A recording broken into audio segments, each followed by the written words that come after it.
Well, Energy Systems is a multidisciplinary program. It's again an engineering program, but as the name suggests, it's called systems. So when you call it systems, you have to kind of integrate the policy, the business, the technology as the three pillars. The program is kind of built on these three pillars. So you've got technology, policy, and business. People who are interested in sciences as well, they can take science courses. So it's a multidisciplinary program, which actually comes under the mechanical engineering. People from all backgrounds, like all engineering backgrounds, can come take this program. So why energy systems? Well, personally, prior to coming into Northeastern, I worked with an NGO back in India, which dealt with rural education. As most of us know, India has interrupted power supply when it comes to rural education. So as an electrical engineer, I had first-hand experience of how you can create a social impact by providing an uninterrupted power supply. So that kind of pushed me to apply to a program which has this systemic approach towards energy systems. Northeastern has got one of the best programs in energy systems in the entire United States, at least in the top 5 programs in the US.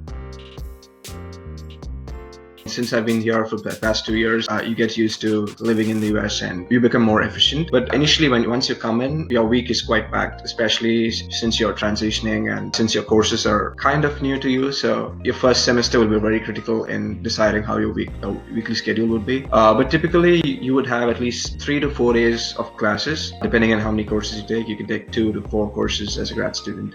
The minimum credits being 8, the maximum being 30 credits. As an international student, you have to take 8 credits. Based on the grade system, your classes would be between 3 to 4 days per week. In fall, the classes are mostly during the mornings and afternoons. In spring, you also have evening classes. But again, your weekly schedule would be, apart from classes, you would have assignments to complete, which, every week after your class. So